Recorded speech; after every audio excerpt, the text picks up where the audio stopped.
For 11 days in January 2021, the whole world watched one number: the price of GameStop. Almost nobody was watching the number that actually decided it. The story everyone heard was simple: a Reddit army against Wall Street.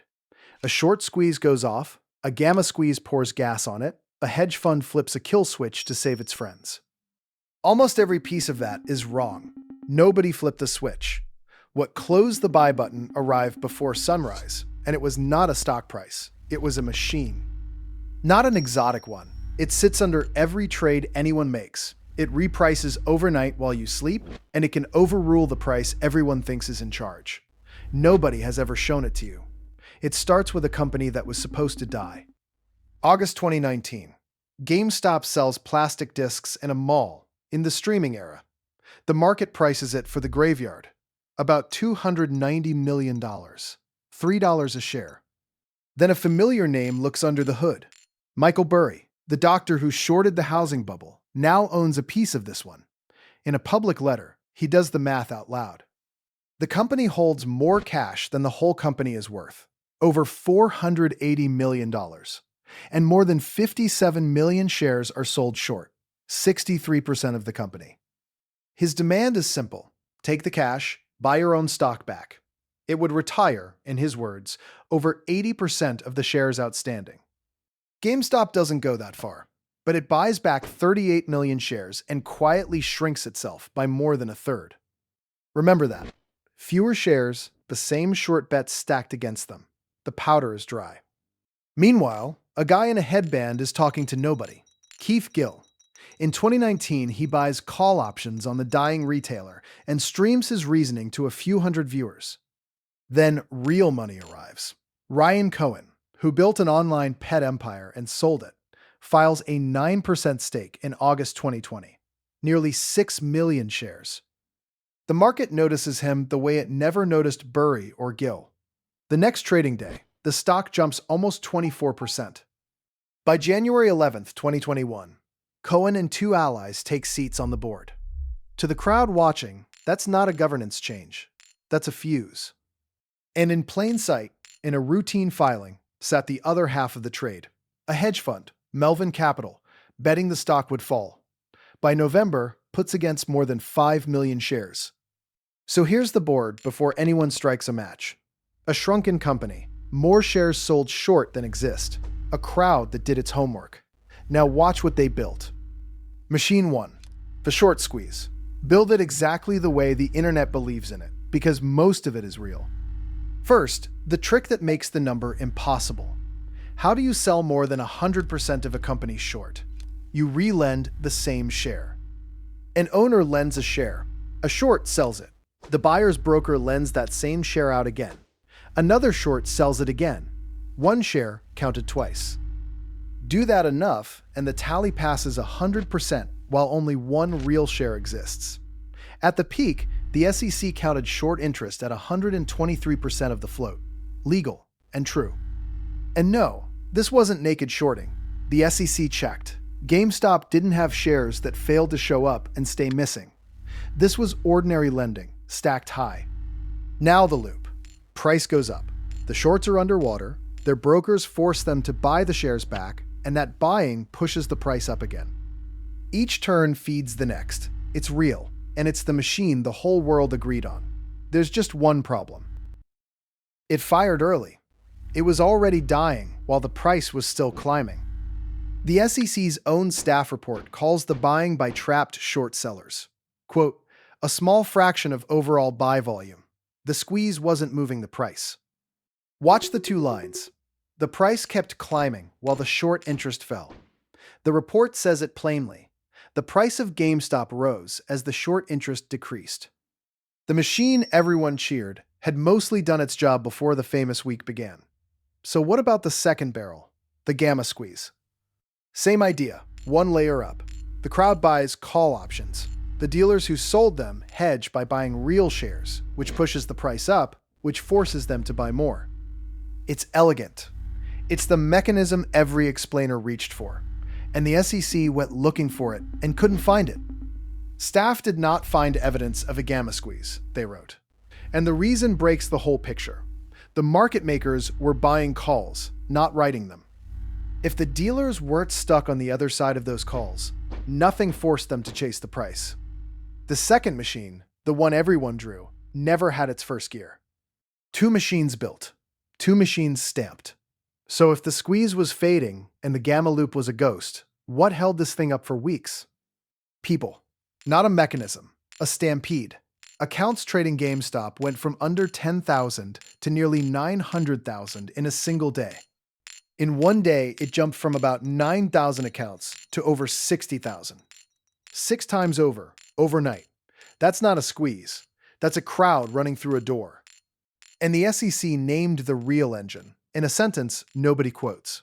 It was the positive sentiment, not the buying to cover, that sustained the weeks-long price appreciation. The least mechanical answer of all. Belief. Which one man had put into 4 words, under oath, months later. As for me, I like the stock. So sentiment drove it up. Fine, but sentiment doesn't turn a buy button off. Something did. And it wasn't a phone call from a villain. It was a machine buried under the market that almost nobody knew existed. When you buy a stock, you don't actually own it for 2 days. It's a promise that has to settle. In between sits a clearinghouse, the NSCC. If your broker blows up before the trade settles, it makes the trade happen anyway. To cover that risk, it holds collateral, cash set by a formula. The formula has 2 inputs it hates, volume and volatility. GameStop that week was nothing but both. So the number it spits out doesn't rise, it detonates. January 28th, 5:11 in the morning, before the market opens, before almost anyone is awake, an automated notice fires at Robinhood. The clearinghouse wants $3.7 billion in collateral. Robinhood has about $696 million on deposit, a hole of roughly $3 billion, due by 10 a.m. No villain here. A spreadsheet, a deadline, and a number nobody at Robinhood had planned for, so they reach for the only lever that shrinks it. They turn off buying. If customers can't open new positions, the risky book stops growing, and the formula's number falls. That's why the button died. Not a conspiracy. A margin call from the plumbing.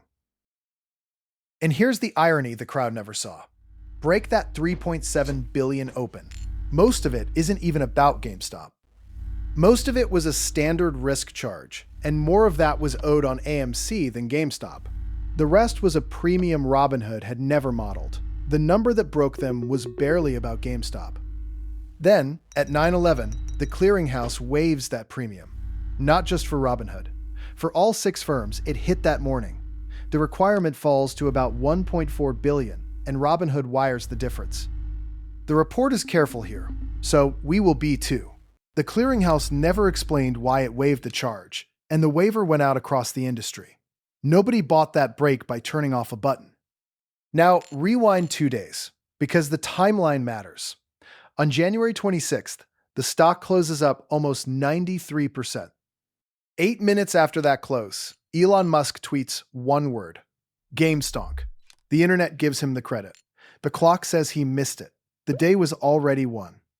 The next day, the stock closes at $347, more than a 1,600% gain in 11 trading sessions, straight from the SEC's own page.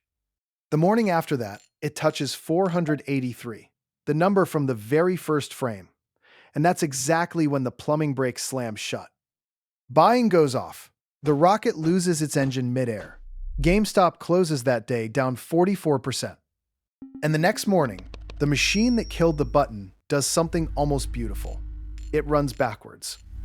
Buying was off, so only selling was allowed. The risky position shrank. So the same formula that demanded $3.7 billion now demanded $354 million. By the close, Robinhood had a surplus of over $1 billion. The unwind was literal. The machine that stopped the buying got unstopped the moment the buying stopped, which is when the story starts covering its tracks. That night, on television, Robinhood's CEO says there's no liquidity problem. The House investigation later printed what his own people were texting that same morning. Huge liquidity issue. The report's own conclusion is blunt. But for the clearinghouse waiving that premium, Robinhood would have defaulted on its deposit that morning. It was that close. So the crowd was sure a hedge fund had ordered the button off to save its friends. They sued. And here we have to be exact, because the courts were. The claims were dismissed. Twice. Once in 2021, again with prejudice in 2022, and upheld on appeal in 2024. No court ever found a conspiracy. The judge who first read the emails put it best. They were, in her words, somewhat suspicious given the participants and their timing. But suspicious isn't proof, and a few vague emails weren't enough. Everyone accused swore, under oath, they had no role in the button. The evidence never contradicted them. And Melvin, the fund the button supposedly saved, had closed out its GameStop positions days before the limits came down. I do. Thank you. Mr. Huffman? I do. Melvin still lost 53% that January and never recovered. It shut down for good 16 months later. So who won? Almost nobody you'd expect. The pros who'd read the same public data as Burry cashed out near the top and said nothing. The ones who lost bought in last, above $300 in the final days. They were the exit liquidity for everyone who got out first. And the single biggest winner was the company itself. The dying retailer used its own mania to raise billions and fix its balance sheet, while everyone watched the gauge. Robinhood raised over $3 billion in emergency cash to survive the week, got fined the next year, and kept growing anyway. 2 government reports dissected all of it. The SEC's ran 45 pages. The House's ran 138. The autopsy came out 3 times longer than the folk story. And then, quietly, the system fixed the real bug. The timer the whole disaster ran on, 2 days to settle a trade, got cut to 1. No hearings for that. No hashtags. Just a rule change admitting, in the driest possible language, that the machine at 511 was the one that mattered. So here's what you were actually watching. Not David and Goliath, but crowd right about the setup, cheering a squeeze that had already fired. A gamma loop that was never loaded. A stampede no rule saw coming. And a formula, running before sunrise, that decided the ending for everyone. You spent that week staring at the price, screaming about a villain. The number that ran the show was on a dial you were never shown, in a building you've never heard of, at an hour you were asleep. That's the trick with machines like this. The one everyone fights over is almost never the one doing the work. Next time a stock does the impossible, don't ask who turned it off. Ask who's doing math at 5 in the morning.